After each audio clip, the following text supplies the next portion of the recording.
they did exceptionally well when you compare it to the situation they had years ago with the Kimbe Mutombo, where they got nothing. When you compare it to Cleveland, which got nothing because of LeBron James leaving, Chris Bosh leaving Toronto. What did Toronto get? Nothing. So they did get several starters. They did get potentially good players that are still young, that were number one draft choices. They got an international team now that they can put together. When you add Nene into the mix, they got a team that will still compete for a playoff spot this year. George Karl actually likes dealing with these kind of circumstances. I think he can pull his team together. And in Raymond Felton, they got a guy that can work with Ty Lawson, their future starting point guard. And I think this deal actually works extremely well for them. Yeah, you know what? I agree with Woody. You ask the people in Toronto how Denver did. Ask the people, in Cleveland how Denver did. They'll all say they did tremendous because they got something. And these guys, okay, they're not stars now, but there's a lot of potential there. Everybody loves Gallinari, the 6'10 guy,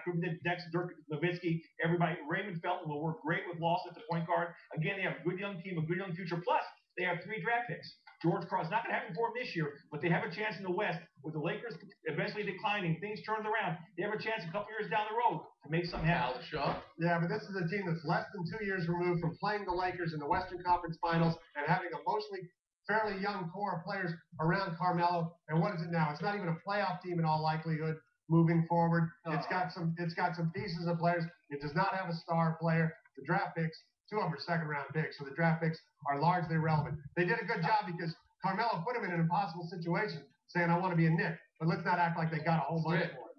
Yeah, I mean, if you're going to compare it to getting nothing, then yeah, they did well for themselves. They actually got something, but they didn't make out like bandits here. I mean, look, the bottom line is they got starters from a 500 team in the Eastern Conference. They don't have a star. They're not going to contend anytime soon, so they can pat themselves on the back for clearing cap room and getting young players who may turn out to be good. Maybe Gallinari is the next Dirk Nowitzki. Maybe Wilson Chandler is going to be a stud. I have my reservations about that, but they did get something in return. And Kyle Shaw's right. This is a very difficult position.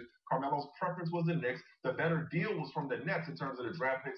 Derek Favors and Devin Harris. They had to try to make everybody happy, and they got the most they could. You think the Nuggets got the best deal, Paige? Yes, as much as they could. Sure, they don't have a, quote, superstar anymore, but they weren't going to have anything at the end of the season. So as a result, they did get a quality point guard in Felton. Gallinari could be a star in this league. So